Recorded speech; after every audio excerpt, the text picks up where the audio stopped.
Welcome to RV to Freedom Live with Carenza and Brandon. Tonight we are talking about RV shows because it is RV show season. Yes, the winter's almost over.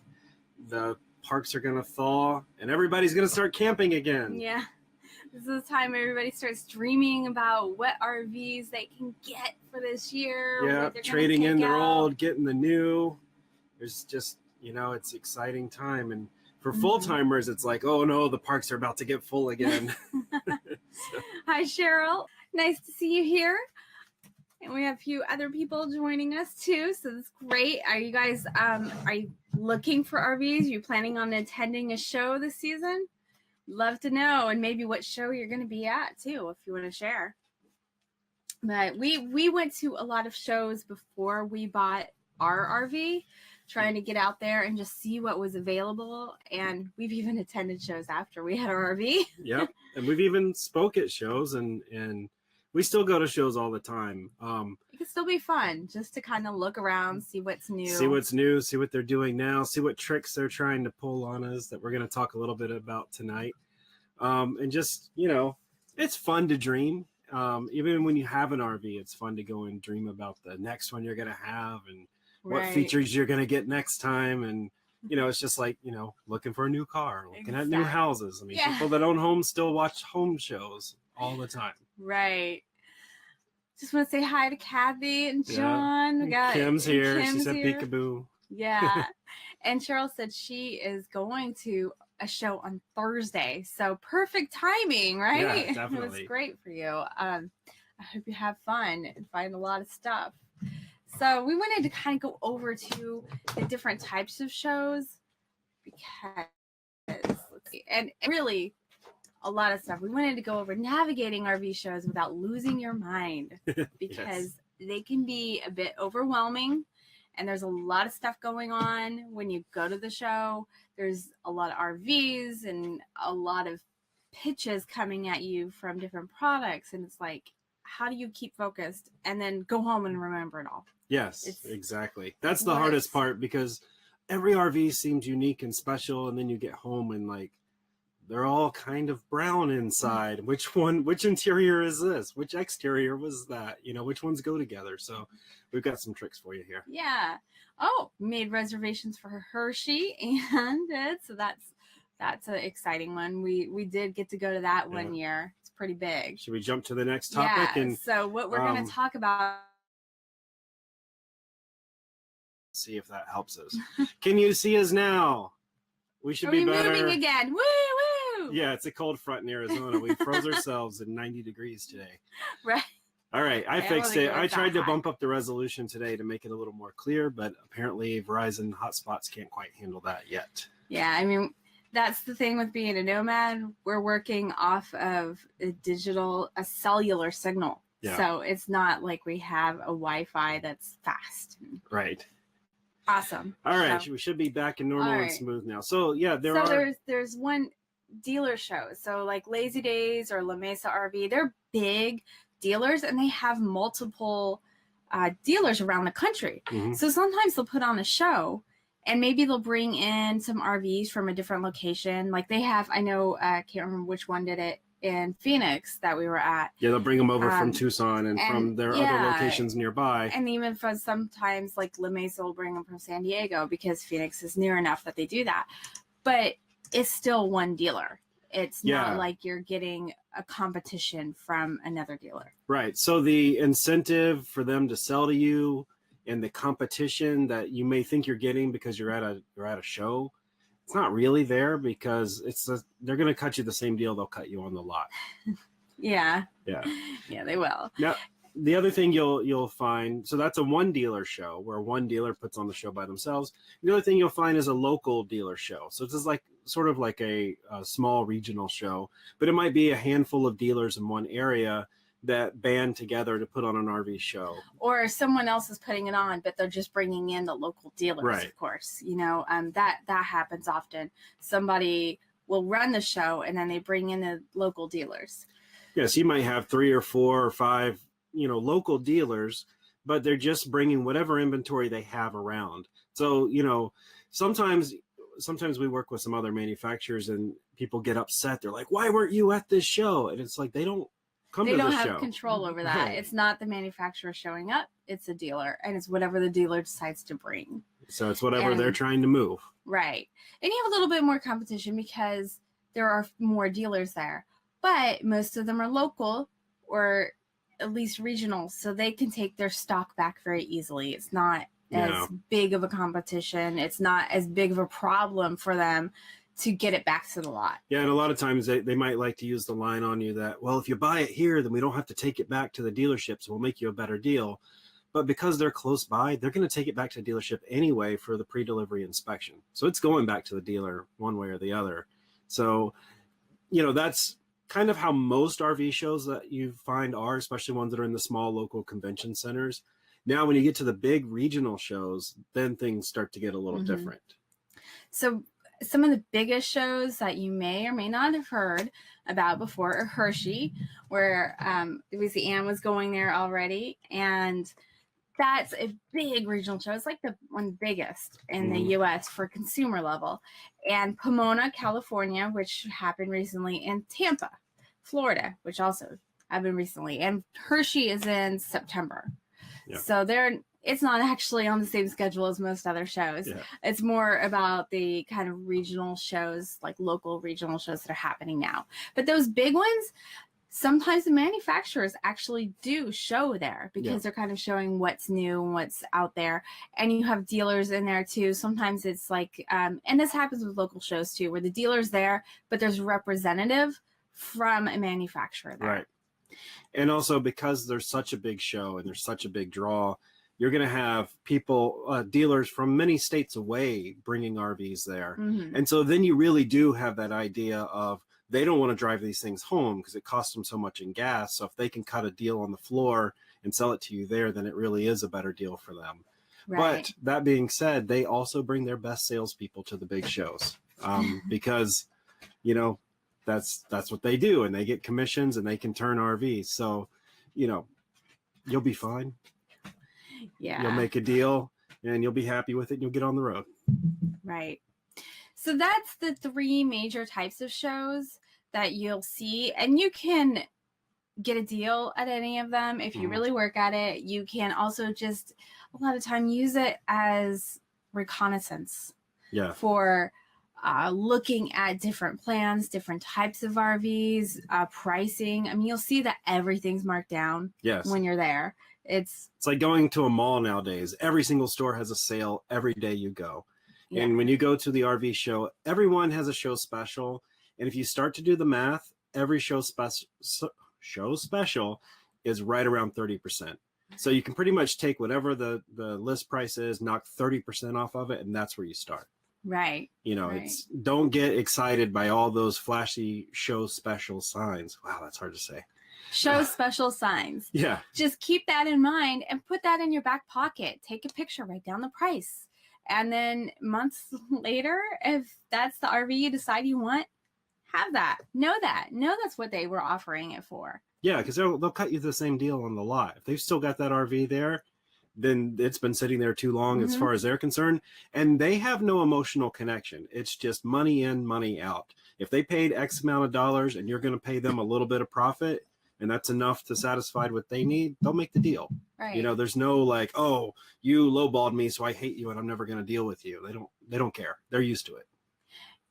It oftentimes, and it does start at 30%, and you can negotiate further. You can definitely try. Sometimes it's, you know, you're not going to get a crazy amount lower than that. Yeah. But you never know. It depends on the dealers too. Yeah. Lazy Days, for instance, they are a huge volume dealer, so they do have decent pricing from the start. Yeah. So they don't have as much to negotiate down. And then certain brands like Airstream, you don't normally get as much of a markdown on their pricing.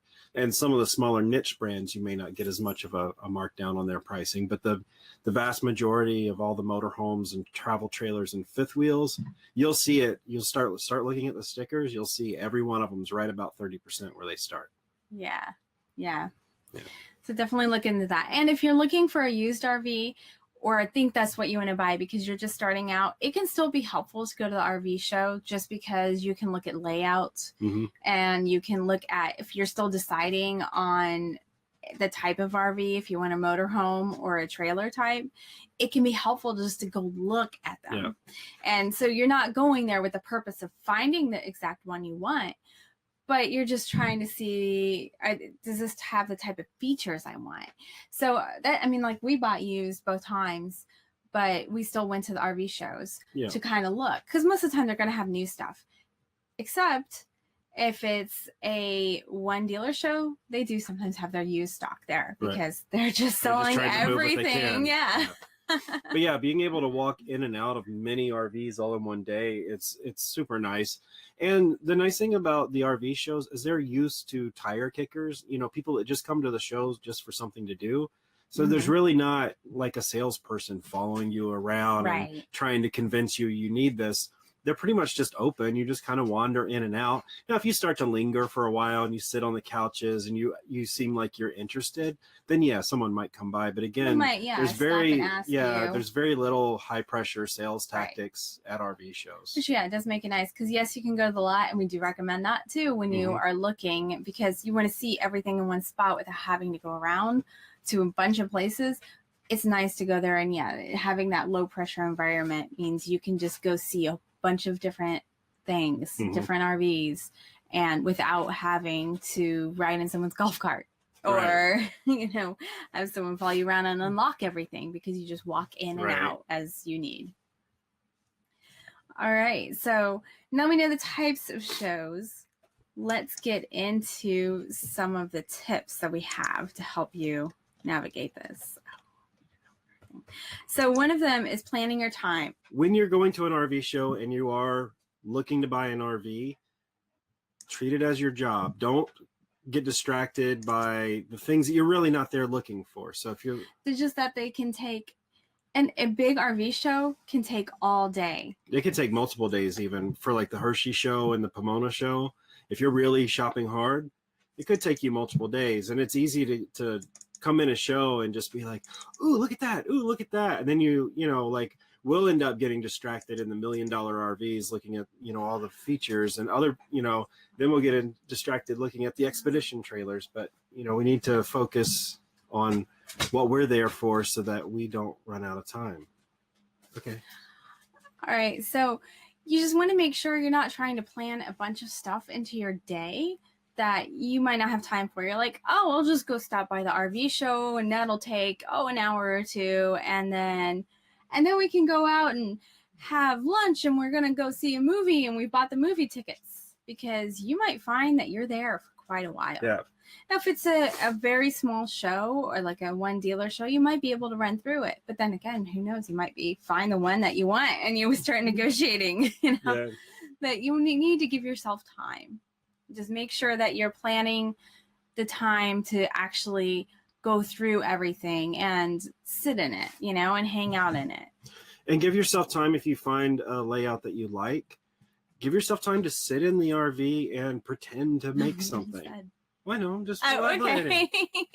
But pretend to bake a cake, pretend to prepare dinner, you know, sit in the couch and pretend you're watching TV. The TVs are usually on, so I actually watch TV. We've spent many, many hours by now sitting in RVs and at shows because we're just resting our feet. But, you know, sit there, see how comfortable it seems for you. Don't just kind of run in and out. So yeah. Yeah, Susan said she was able to figure out that she wanted a rear living for her fifth wheel by going to 2 different shows. And that's great. That's exactly what we're talking about. You know, you go in and you start looking at the layout and figuring out what's going to work for you and what's not. And you might not get the exact layout that you see there, but you get ideas like, oh, you know, I really do want a rear living. And it's very helpful to do that type of thing. One of the things I liked looking at too is often outside of the RV, you know, they'll have one model there, but they'll have a big board that shows you all the variations of that model. And it's like, oh, I really like this model, but look, there's a rear kitchen option and that's what I'm after. So you can take a picture of that and you can see the part, you know, the model number of it and everything. Yeah. I want to disappear for a minute because I have to sneeze. Sounds like something I would need to do soon. Dust around here is getting to us. So another good thing to do is if you're really looking, especially if you're really looking at RVs, but maybe even if you're just trying to figure out the type of RV and everything you want, is keep a running list of your top 3 RVs. And we say 3 because you only need to keep 3 in your head. You don't need to sit there and have this like top 10 list of things. Just keep this little running list of 3 that maybe you want to go back and see at the end of the show before you leave. And when something knocks one out, just drop it. I mean, you can keep whatever brochures you want or whatever you have there. But, you know, keep that running list of 3. You're like, okay, it's this Montana and this Newmar and the Airstream that I want to go back and check out. And yes, these are all very different, but you get the idea. You just constantly update it for one that's better suited. And that way, when you hit the end of the show and you want to go back and check those out, you just have those 3 RVs that you know were the ones that really, there was something about them that felt right. And you can go back and you can check it and see if it still feels right, see which one you might like the best. And then especially if you are looking for an RV and you want a new RV, or if it's a one dealer show, maybe a used RV there, then you only have 3 to go back and you've already decided which ones are going to be the best fit for you. And you can just go back and look at them and even start talking to the salespeople if you want. Back. Do you have anything that you wanted to say about the top running list of the top 3 RVs? No, I think I heard that's your thing. So it's one of Brandon's big things that he likes to do. I mean, I heard her say it. She said it all, but the big thing is you're only going to buy one RV, so you don't need to remember 10. Yeah. Focus on what you like, and then, you know, have an alternative or 2 in case you can't ever find it. But basically just keep going after what you want and you'll find it eventually. Right. Okay, now this one is big for us because there's so much stuff you can look at, and there's so much stuff out there, but the biggest part of the equation of getting an RV is finding one that is right for you. Right. Not for the salesperson, not for the family that was there, not for the people you're trying to impress, but not for the people you're hearing sitting in it talking about it, you know, and like giving it points. It's all about you. Yeah. You need to remember what you want to do in it and how you want to use it and where you want to go. Because it can be easy to get impressed by everything this like big Primo or something like has. I mean, it has all these beautiful cabinets and all this storage space. But is that what you wanted? You know, when you figured out where you wanted to go and what you wanted to do, is that the piece that you needed? Was I needed this big long RV with all this storage? Or were you going, oh, I'm just going to use it for the weekend and I just want to camp in it out in the middle of nowhere, and I just, you know, I need a bed. That's it. Yeah, basically. And we don't want to pick on the salespeople because they have a hard job. There's 100 different models and everyone's got 100 different floor plans, and you know, there's a lot to RVing. But a lot of them don't RV, or if they do, they don't full time. And our group is geared towards full timers for the most part, so they don't really know what you need. You need to know what you need. You can ask us to help you understand what you might need, and you can ask other people in the group, you know, their thoughts on what you might need. But you know, that's where you kind of have to be more educated than them. You kind of have to know, like, well, I plan to be a hardcore boondocker. Well, you know, residential fridge and induction stove and convection microwave, those are nice and they're convenient, but are they best for what I want to do? Or what does that mean? Like, okay, well, I'm going to need more batteries and more solar. Well, do I have bays for that? And then do I have cargo carrying capacity to carry that extra weight? And you need to know how to read those stickers. You need to know how to look for those things and what that all means, because they're going to, you know, they're just going to give you the spiel. And most weekend campers, you know, they're fine in almost every RV. Right.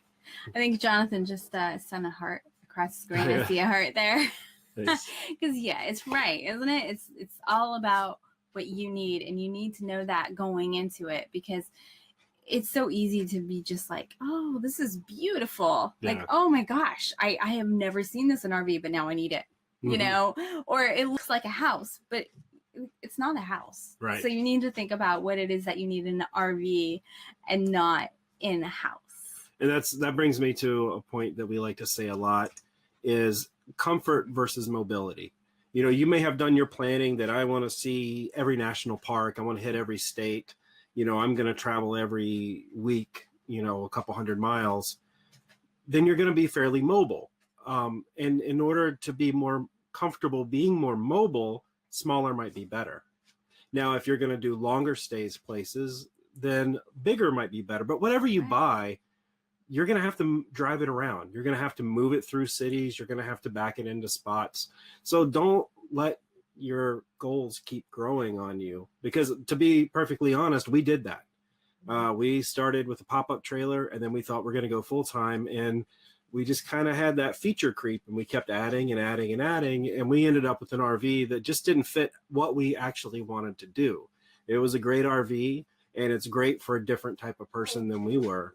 And that's one of the main reasons we sold it. But yeah, it's remembering you and remembering that it's comfort versus mobility.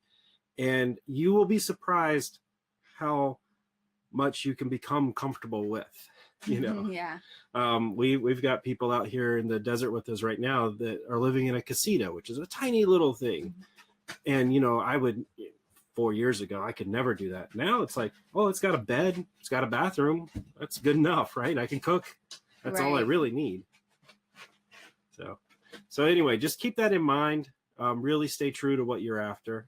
Yeah. And, you know, if because I feel like it's coming down, like we're saying, don't buy big, which is not what we're trying to even say. Right. It's just depending on what you, as you said, if you want to stay longer at places, if you're a snowbird and you plan to just be in Florida or Arizona or something for 6 months, a big, comfortable RV might be the right decision for you. Yes. So you just need to think about how you're using it for. If you're just using it for tailgating, there's a lot of stuff that you don't need, or going out and going off-roading in your ATV. Yeah. I was trying to think of the other thing. Like there's stuff that you want for that, you know? It's what works for you. Yeah, it comes down to your personal style too. If you're more of a homebody, then of course having a nicer, bigger, more home-feeling RV is nice. Right. But if you're more of an outdoors person where you're going out hiking or whatever, then, you know, maybe you don't need so much in your RV. And then maybe that allows you to push your RV a little further off the beaten path so you can get a little bit closer to the things you want to do. So it's just keeping in mind what you want and also understanding that you're going to change when you hit the road. So if you like to, you know, off-road a little bit, if you like to mountain bike a little bit, you're probably going to end up doing it a lot more when you get off-road. If you like to entertain people in your home, you'll probably find you're doing it a lot more when you start RVing in parks. So then, yes, have a nice, big, comfortable space that a lot of people can fit in is great. Although you end up outside a lot. You do end up sitting outside a lot. Yeah. Yeah. Yeah, big groups end up outside a lot, you know, as long as it's nice. Good. Why did you just meet that? I didn't mean to. And lots of places that you're going to go will have clubhouses where people can meet up. So, again, you don't have to provide every piece of square footage that you had in your house. They can be made up with your outdoor space, clubhouses, you know, going out to a brewery or restaurant or something. You know, there's plenty of places to entertain. Yeah. Okay, another great tip is take pictures, and you take pictures of the sales sheet first. You could switch this and do this last after you decide that you do like the RV, but you want to have a clear definition between RVs before the photos blur together, because when you get back and you start looking at the photos, it's just a whole sea of beige going across your screen. But if you take a picture of the sales sheet first, then when you're looking at your photos on your camera or on your computer later, you'll see sales sheet, and then you'll see however many photos you took, and then another sales sheet, and then a bunch of photos. So you'll know all those photos go with that sales sheet, and all those photos go with that sales sheet. Right. Because when you're looking back, I mean, you'll have seen so many RVs. When you see this couch, you're like, was that in this RV or that RV? It can be hard to tell because they all have similar color palettes. Similar appliances. I mean, they all get their appliances from the same 3 dealers anyway. Right. So you're looking at a kitchen going, which one was this in? Yeah. So if you put that first or even last, but just put that sales sheet on there, then you'll have all that information right there. Mhm. This is exactly what the model was and all The of dealer's that. name, The dealer's the price they name. had on it at the time. It just makes it easy to organize your photos rather than just going in and just randomly snapping everything, because we did that for the first show and then we came home, we're like, what is this? you basically just hit delete on all that because you don't know what you were looking at unless it was something very unusual. So right. It's like, I don't need a picture of this. I wanted to get the idea, but it helps a lot to know what that is. Hey, Amanda, good to see you here. And try to take pictures on everything that's important to you. So take a picture of for me, the cargo carrying capacity is hugely important. So I take a picture of that. As it should be with every full-timer. Right. If it's a used RV, I'll take pictures of the tire date codes just so I can remember. Because if they're getting older, that's a negotiating point. That's it's going to cost me $3,000 to do tires. So let's figure out a deal. Yeah. So, take a picture of battery locations. Take pictures of just anything that's important to you. Yeah. Okay. And you want to make sure you focus on what you came for first. So if you know that you want a fifth wheel that's between a certain size, go look at those. Yeah. Go make sure you do that work first. Stay out of the motorhomes. Stay out of the teardrop trailers. Right. Stay out of the bus conversions and go do your job and check out your fifth wheels. Right. Yeah. So that all your energy, that energy is put into going to find what you wanted. And if you're looking for different types of RVs, you might have an idea of the size already. Maybe you have to look around, and that's fine. But if you're often going to have, you're going to have a price range. And if your price range is $100,000 or $200,000, then you don't really need to look at the $1 million ones right now, because you're not going to get them down that low. Yeah, right. And if you know that you want something bigger than a teardrop, then you don't need to look at it, because we're guilty of both. We like to look at everything. So we like to look at the $1 million ones and go, ooh, and then we like to look at the tiny little ones and go, oh, that's so cute. Can we do that? You know, but either way, that's not what we're in right now. That's not what we're looking for right now. So we need to stay out of that stuff, especially when we were buying this RV that we're in.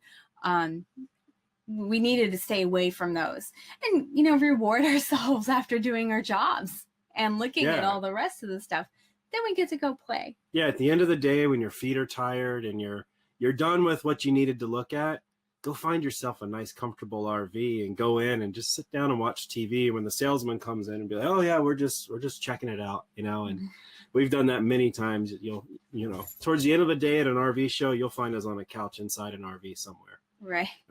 Or, go play with the teardrops or it's nice to check out the Airstreams, because we really like Airstreams, but we have our SUV we like to tow, but it's like, okay, well, how can we make our interior look like this? And so then we start thinking about how we're going to decorate, but you do it at the end so that it comes back to that planning your time. You're not wasting your valuable time, goofing off basically. Right. Especially if you do have some kind of limit that you do need to be out within a certain hour.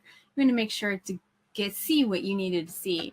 Because as Nikki said, it's easy to get swooped up in the glamour of the shows. Yes. And there's a lot of stuff going on, and it can be very easy to kind of wander over here and start looking at that. And then you're not actually in the RVs that you wanted to look at. Right.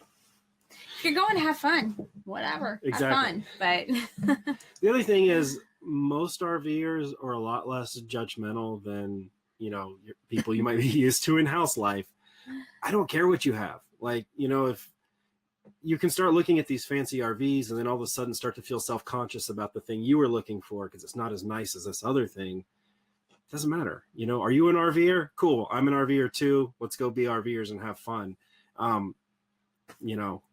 There's just that whole keeping up with the Joneses thing doesn't really matter when you're driving away from the Joneses all the time, Now, that being said, you do find those people on the road just like in life, but for the most part, I think there's a lot less of them. Yeah. I think they wouldn't be seen in an RV. So. Yeah, Brigitte said she used to go to open houses. I lost the mouse. There we are. open houses for ideas for the interior before she got the RV idea. And it's, the same idea. Go check out interiors, go see layouts, go kind of figure out the type of RV you want. Oftentimes too, like you'll go in a new RV and they're going to have new flat screen TVs and flush mount stoves and Corian countertops and all this really nice, slick looking stuff. But if you are a used RV shopper and your budget is fixed, you can buy a $60,000 used RV, put $10,000 into it, fixing it up on the interior, and get it to look almost as good as a $150,000 new RV. So it's a great way to go and look at it and say, oh, okay, I could do a flat screen like this, and I could get this stove. Like you can go buy any of these appliances and put them in your older RV, or maybe change out your flooring for the stuff they're using nowadays. Yeah. So you can go a long way rather than, spending the money to buy new. You can take an older one and fix it up. So there's lots of ways to go. Right. Okay, so let's talk about what to bring with you to the RV show. I mean, the first thing, as we said, it could take a long time. You could be there for hours looking at stuff and you're walking. So wear comfortable shoes. Yes. Because some of them try to put like a pad down for you to walk on. Sometimes it's just concrete. And that's not that comfortable when you're walking for hours. So you just want to try to wear something that you can walk for hours. And the good thing is you are looking at RVs with couches and chairs. So you can take a break inside an RV. But you just, I don't know why you would, but don't wear stilettos. Unless that is seriously your comfortable shoe and you are like a stronger woman than I am. Yeah. But, you just want to wear something that you are comfortable in. And make sure you bring a camera because you're going to need to take pictures so you can remember what the heck you saw. Right. And along with a camera, a notebook and pen is nice. So you can actually write down model numbers, write down details, write down why you liked the thing in the first place. Because maybe it's like, oh, we really liked the entry door position on this was nice. Or this one had an island that was easy to get around. I used mine. I would draw little layouts on it so that we would have an idea of what this one was like inside. There's all of that stuff. Sorry, you do want to also bring water. You can buy water at the shows, but of course you're going to pay a premium for it. Yeah, it's like concession stand prices at a baseball game or something. So, and in that kind of vein, if you have any snacks that you want to bring, because again, it's like a concession stand. I mean, you're often buying usually pizza hot dogs. And dry pizza and hot dogs. Right. And for some of us, we enjoy that stuff, but it's also overpriced. It's going to be expensive and you're going to stand in line and you're wasting your valuable time. Right. Yeah. So maybe a few granola bars will help you along your way, give you some energy back.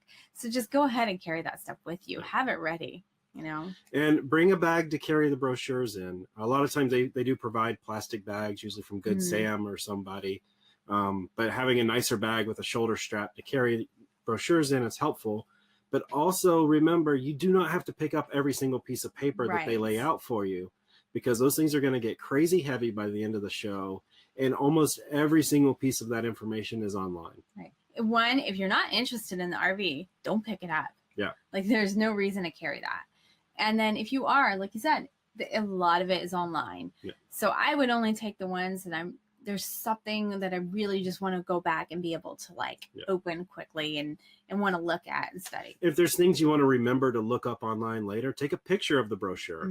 So then when you're reviewing your pictures later, it's like, oh yeah, I wanted to go check out this thing online. So then you go look at it there. Make a note, exactly. All of that stuff. But you don't need to carry around all that paper. Every single one of us has done it and we've thrown away all of it. It gets heavy. Yes. It gets heavy when you're at the show. I mean, by the end of the show and you're tired and you're carrying around 30 pounds of paper. Yeah.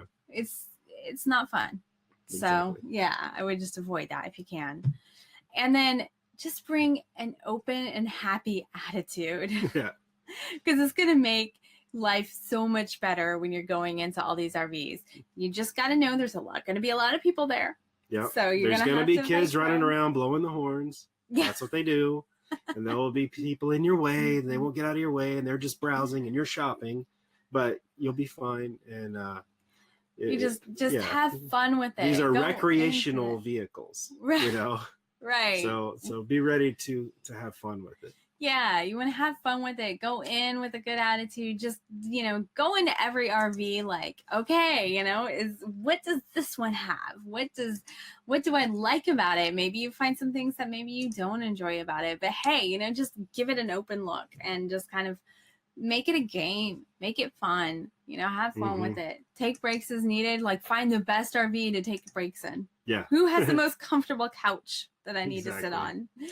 Just have fun, because that's what it's really about, is you finding the right thing for you and having fun with it. So anyway. Yeah, it's working. All right, we'll just need to flip it over. And so we created a cheat sheet that we can take with us and that you can take with you when you go to RV shows to help. Half screen, I got to scoot over. So that it can help keep you organized and you can find the things that you want to look at and take your notes instead of having a notebook and you're like, okay, let me make a little grid and what does this one have and what do I need to mark off and what's the important features here? Because you can go in and you see all this stuff and you just kind of get overwhelmed and you're like, what did you go back out and you realize you forgot to write down some important information. And this way you can carry this with you. And it has little check boxes for everything. And you can just make sure that you go through and hit the ones that you want to hit. And you make sure that you get the numbers that you need. And it's really helpful. Yeah. And we've used it. And we've had a lot of people use it and give us feedback on it that they really just, it's great to have with you. Yeah, I'm going to throw it up on the big screen here and we'll go through it real quickly. So this is our cheat sheet. And up in the top here, we have just the basic show info, the name of the show, the dealer, the salesperson, because if you go back to that dealership later and they were the ones that talked to you, then that's where the commission's going to go. So you should always go back to that same person. You can just hit hide. Oh, okay. Gotcha. And then underneath that, we have the RV info. So it's got the brand, the model, unit number, stock number, the type of RV, engine size, all of that, all the important stuff related to the RV. And then we have the show price, the MSRP. And the reason we did this is you have MSRP and show price, then you can subtract out the difference. And there's a little equation down here that shows you how to figure out the discount percentage. So you can start to see, oh, this one's 24 and that one's 28 and that one's 30. Well, then I should be able to get 30, Susan says she checked this with her on a clipboard and she got lots of comments on how organized she was. And she thinks she's scared some of the salespeople. That's awesome. And that is a comment we've had. People have been like, you're way too prepared, especially after the course. Yes. No, you're properly prepared. You're properly prepared. You're not over prepared. Yes. Yeah. Because at the end of the day, you've got to live in the thing and they get to go home and live in their house. Right. So then we get down into the weights. So this is cargo carrying capacity, gross vehicle weight, gross combined weight, the tongue weight or the pin weight. So if you're looking at trailers, tank sizes. So if you're going to be doing off-grid camping, your freshwater tank, gray tank, black tank, propane tank. And then we get into electricals at a 30 amp or 50 amp RV. How many batteries does it have? Does it have an inverter? Does it have a generator? It's basically just to remind you to look for all these things because you may get so overwhelmed that you forget to check if the thing even had an inverter. Exactly. And then that's $5,000 to install later. It's just a prompt so that you can go back and compare side by side those RVs that you wanted to look at. Right. So you're not going, oh, well, I took notes on this one, but I forgot to write if it has an inverter or not. Exactly. And so then you have to go online and try to search for it or do whatever or call up the dealer and ask, and you could just have it right here. Yeah, if that's important to you, check for it. If it's not important to you, then don't worry about it. Right. One of the big sections I like is the slide section. So this is, can you access these things with the slides in? Now on a show, you might not be able to get them to take the slides in. No, but you can see where the slides are and you can imagine where they're going to go when they close. And you can get an idea of where they might go. Like if the refrigerator is behind an island and the refrigerator's in a slide, then it's going to be blocked by the island when it's closed. So this is the refrigerator, the bathroom, the bedroom, and your clothes. So your drawers. And then we get into the bottom, just more features that you might want to check for when you're looking. How many air conditioners? Does it have double pane glass? Is it 4 seasons rated? and then a place for you. And then we even have the spot for the layout sketch, because I like to do that. I like to know how it was laid out. If I had a rear kitchen, I can just draw like that back and say rear kitchen, you know, and here's where the TV was, and here's where the couch was that you would need to look at it. Any notes that you need, and this little side here, we have your ratings, your overall living room, kitchen. So you can just do a quick rating on that. And one of them that I do like on there is, on the ratings, is toilet accessibility. Because you would be surprised to find there are some RVs out there, when you sit on the toilet, you can't actually get off the toilet without opening the door of the bathroom. And that's not something you may want to do. So just make sure that you can actually function in the bathroom the way it's meant to be functioned. Right. So I'm going to pop it on here too, because I realized. And then another thing while Krentz is popping this on that I wanted to talk about is just, you know, a reason we put a lot of these details on here, one in particular is like the diesel engine size, is because we do have manufacturers nowadays that are starting to play a little bit of tricks with their sales features, in that they'll make an RV that's diesel, and everybody knows that diesel's better, right? But they put a small diesel in it because it costs them less to purchase, and then all of a sudden you have a very inexpensive 40-foot diesel pusher. And, you know, that's super appealing because it's low priced and it's diesel, and that's what you're supposed to have. But if you look at it apples to apples with another RV, it's like, whoa, this engine is really small for this size RV. And you're basically going to end up with an underpowered diesel. So don't just look at, is it diesel or not, but what diesel is it? Is it a 400 horsepower? Is it 450 horsepower? What's the gross vehicle weight rating of that motorhome as well? So if you have a very heavy motorhome on a really small diesel engine, you can expect that it's not going to have a lot of power. Now, conversely, if you have a fairly lightweight motorhome with a big diesel engine, it's probably going to cost more, but it's going to have plenty of power. So those are things to watch out for. Don't just look, is it diesel or gas? There's more to the equation than that. And Krentz is adding in here a link so you can go and download the cheat sheet that we're showing here. And she's adding it into the comments on this video right now. Let me pin it. Oh, there it is. I'm trying to pin it to the top. It's the pin comment. So yeah, now you guys can, I'll just put this up on screen too, but you can't click from the screen. So it's in the pinned comment. You can go to go.rvtofreedom.com/cheat sheet. Yes. Jen mentioned the shower height too. Yeah, she has a tall husband, and I'm tall as well. So stand in the shower. And I'm big too, so I'll put my hands on my head and I'll swing my elbows around. That's basically me washing my hair and see what I hit. And if I can't do that in the shower, then, you know, I might look for another RV, or I might have to think to myself, well, I only shower for like 10 minutes each day. Like, do I want to buy a whole different RV because this is uncomfortable for 10 minutes?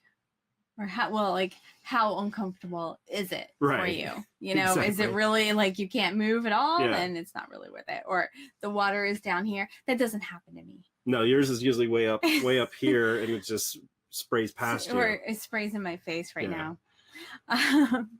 But also just remember comfort versus mobility. There may be some things that aren't 100% comfortable, but think about how long you use that thing, and do you need to like totally buy a whole different RV just because something's a little bit uncomfortable for a few minutes? Yeah. I just saw that Kathy said, she's a great list. We always shop for our homes this way and then assign a final grade, then revisit the A+ homes. So that's perfect. That's exactly what this is about. So this will be so helpful for you because it has all those things that are specific to RVs. Of course, we know what you're looking at too. But RVs, but then you can give it that grade, and it's the same type of system. So that's, you've got it. It's like, that's exactly what you're going for. Jonathan said the same thing. Being 6'5", it is very important. And all of us tall guys, we love the skylights over the showers because we end up with our heads up inside the skylight. Yeah. Gary just got it. So yay. I hope this is helpful. And, you know, all of you that are going to RV shows this season, just print it out, take it with you. We actually have 2 things you can download because it comes in a package with some of the tips that we went over. So you get all of those right there printed out, and you can review them. And Pona snoring back here. You can review the tips and go over all of that, but then it has the cheat sheet too. So you might want just one copy of the tips, but then you want to print out multiple copies of the cheat sheet. So cheat sheet. Yes. I can get this. He had trouble with show special, which doesn't bother me. But Yeah. I got cheat sheet. Yeah.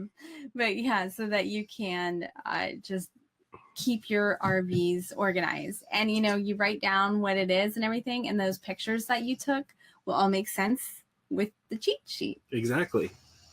And John made another point, is how easily can you clean the RV? And that's true. And it really goes back to how easily can you do any of the things that are important to you in the RV? If watching TV is important, is a TV in a good location? Yeah. I have scuba gear. Is there a bay big enough for my scuba gear? You know, Krenza likes to bake. Can she roll out a pie dough anywhere in the RV? So there's anything that's important to you, sit in the RV, stand in the RV, walk around the RV, figure out if you can actually do the things you want to do, understanding that it is a vehicle and it's not a house. So you may have to make some compromises, but, you know, see if you can. And that's especially, you know, sit on the toilet and then stand up and make sure you can use it without having to open the door. Right. Because I just think that's wrong. Yeah, it is wrong. But the slides going in and out was a big thing for us because we do a lot of overnight stays and we are in a motorhome. So in a motorhome, you know, it's easy to just to pull over and stop for the night. And then you kind of want things accessible without having to put the slides out. And there was an RV that we loved and we were ready to buy it. And then we put the slides in and we realized, no way. Yeah. It was like 6 inches of space. And I just thought that was a fire hazard. Well, it was, yeah. And it was 6 inches to get from the driver's seat to the exit door. Right. So if you had an accident, a fire hazard. Mid-entry. Yeah. And so, yeah, you would have had to been climbing over the couches and or trying to get through there and sliding in and out. I mean, if there was a fire in the front, good luck. But then and even just gas. day to day, getting every time you get in and out of the RV, every time you go to get gas, every time you stop for lunch, you're squeezing past the couch. Eventually the corner of that couch is just going to get worn down from you squeezing past it. And unfortunately, everything else about that RV was perfect, but we just said no, because that we know how we live and we know we do a lot of overnight stops, and we just wanted almost everything to be functional. In this RV, there's like 3 cabinets we can't access when it's closed, but otherwise we can use everything. I just wanted to say thank you, Cheryl. I hope that it's helpful since you are heading out Thursday to a show. Yeah. So I hope it comes in handy for you. All right. Yeah. So I think that's all we were going to talk about for RV shows. If you guys have any questions, drop them in here. And there's like a little bit of a lag, so then we'll give it a few seconds to see if anything else pops up. I do think, up. Scott's going to the Chicago show in Rosemont. Do we attend that, or am I thinking the scuba show in Chicago? That was a scuba show in Chicago in February. Yeah. Kathy's going to Seattle next week for the show, so that's good. Yeah, John, I saw that you gave up on RV or you're giving up on RV shows. It can be tough if you're not in a high draw area. Yeah. It might be, you know, you need to look for one showing up in Dallas or Austin and, you know, plan a trip down, or just use RV Trader and any of the other online RV shopping places and try to narrow things down that way. Because I can understand how that's frustrating. I mean, we lived in New Jersey, which you would near New York City, which you would think would have all these shows, but there's no RVers there. I mean, right. I mean, but there, it's there's not a big lot. RVing thing. Yeah. So the one show, the one show we had, it was like a one dealer show inside a small auditorium, and maybe there was 15 Class A's and, you know, 10 fifth wheels and a couple vans, and that was about it. And we ended up traveling to Hershey, to go see the big shows. Yeah, the Seattle show could be good, being 2.5 hours down. Oh yeah, for Brigitte. Yeah, it's like I'm just talking, jumping around. Yeah, the Seattle show should be a better show for you.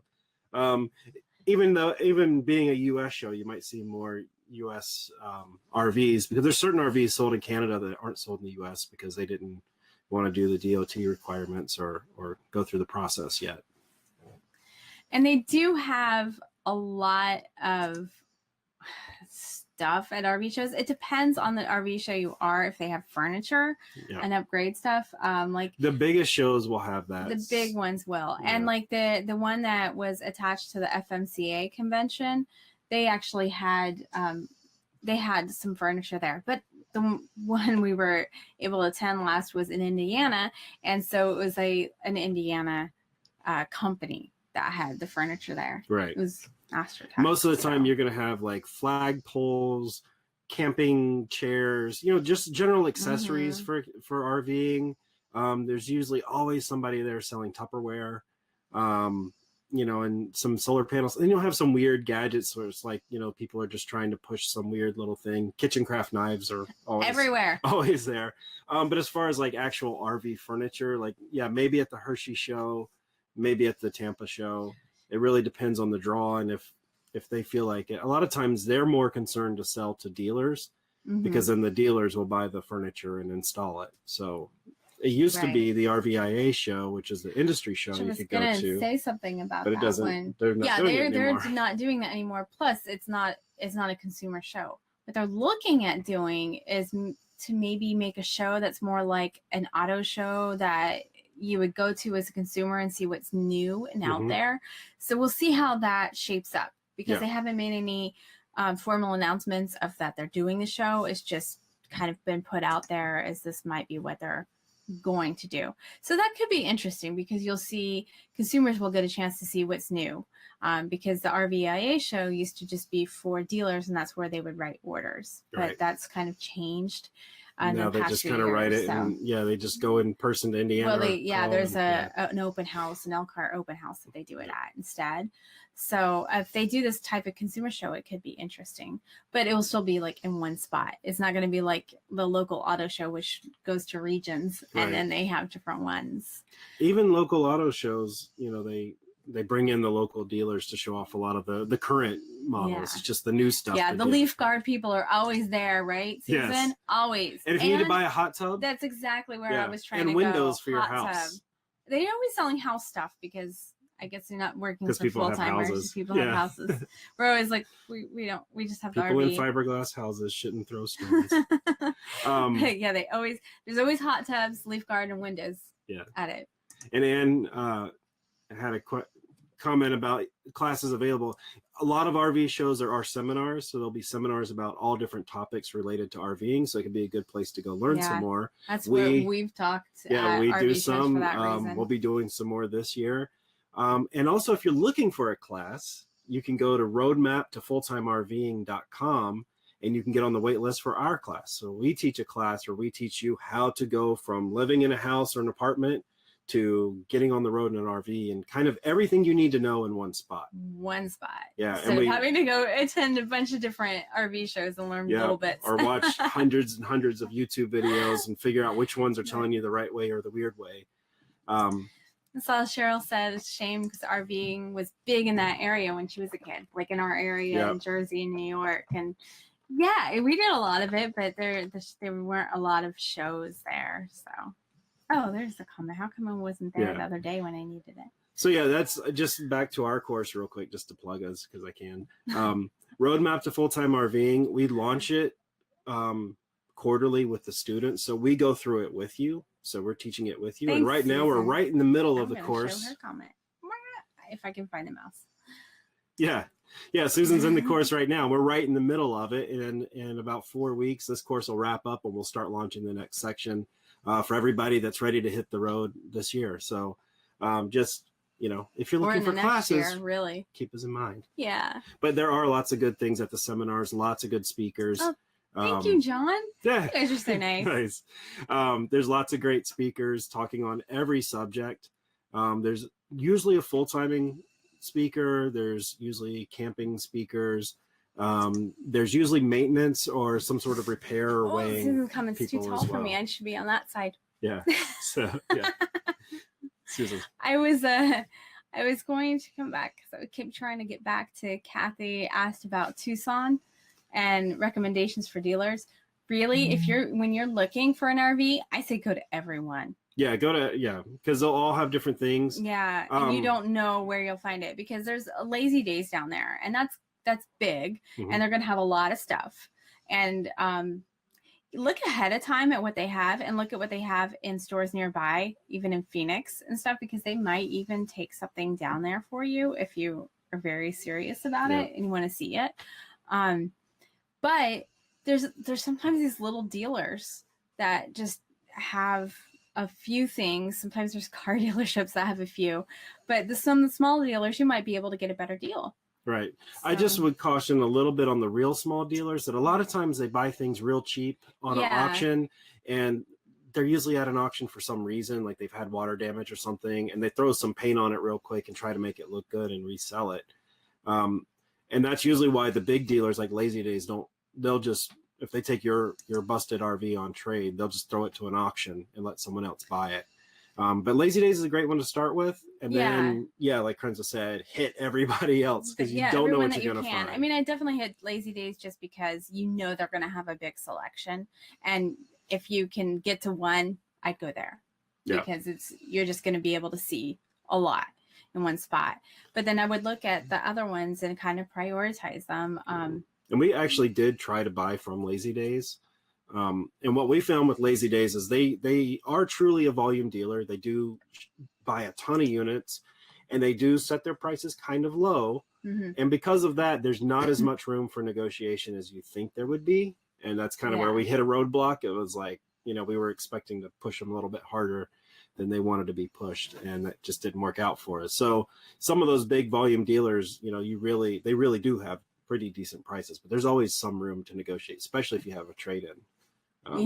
They can always play with the numbers and on trade-ins. Thank you, Maureen and Brigitte, too. You guys are awesome. We love having you in the class. It's great. But of course, she put up the one where this one's better. Oh, did I do it the wrong way? Oh. Okay, Kathy, now you've opened Pandora's box. Do you factor in service into your decision for picking a dealer? You know what? If you were going to go back to that dealer for service, but you guys, you probably will be. So for most full-timers, it's not the case. Most of the time we're gone. We're not going to be where they are. We're not going to be where that dealer is, so it doesn't matter as much. But for you, if you're buying from them, you don't have to be serviced by them, but if you have a warranty, it's going to go smoother, probably, maybe through them. Then I would try to avoid places with really bad reviews. The problem is you can't really find places that have a lot of good reviews. People complain when they're not happy, and when they're happy, there's not really a good place to capture that. There is, was it RVservicereviews.com? Yes.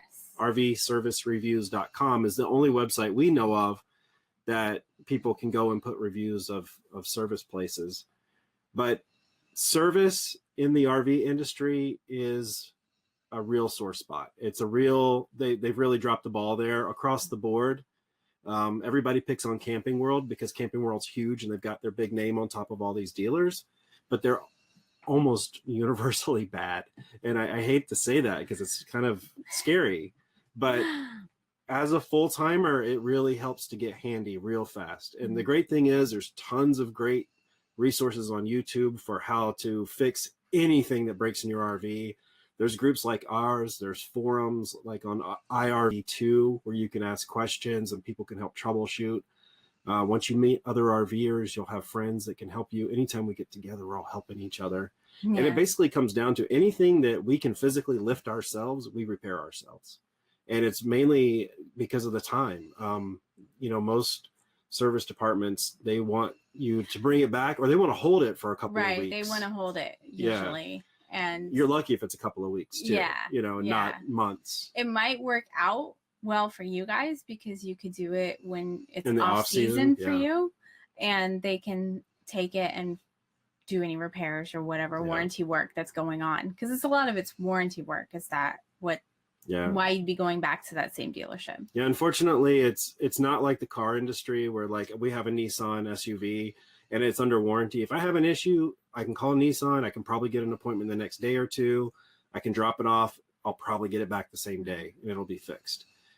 The RV industry is completely different. They love to sell RVs. They really don't like working on them. And and it's a thorn in our side. And I don't know how to solve it except to tell everybody I hear. We were talking to some manufacturers the other day, and we're like, service sucks, make things easier to fix so we don't have to deal with service. Yeah, they had manufacturers out here Yeah. during the bash and Quartzsite. Yeah, we were like, okay, if Yeah. you guys really want honest feedback, Oh, we'll you give want it to yeah, you. yeah, don't ask me Yeah. for honest feedback if you don't want it, because you're gonna get it. Right. So yeah, as someone, if you're a part-timer or a weekender, or you're using it like that, a vacation, yeah, I would kind of factor in sometimes the dealership and their service, because you will be taking it back there. Yeah. Full-timers just have this totally different issue because they're just out on the road. Unless they're really going to go back to where they bought it, they're not. But dealing with oftentimes, that. when you need the service, you don't get to choose where you are. It's, Right. It's usually something that's, most things, if in the house, if they break, you can deal without them. But, if the engine breaks, you got to get it fixed. Now, that being said, fortunately, like Cummins service is awesome. Ford, on the Ford V10s, you can go to almost any Ford shop and have them worked on. So that stuff is easy. It's like if you get a water leak or a plumbing issue or, something in the house, that's when it's just a pain in the butt. It frustrates me, and I hate, I want to be able to tell you that RVing's awesome and everything's great, but that is the worst part of RVing, is getting service on the RV. Yeah. That's just, frankly, that's just how it is. And until they change it, I'm going to keep saying it. Yeah. Okay. All right. Just trying to copy this.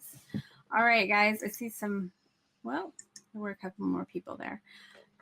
If you want to grab that cheat sheet, just go to go.rvtofreedom.com/cheat sheet. It is the pinned comment on this video at the moment. Sometimes that loses it when you get when the video is a replay.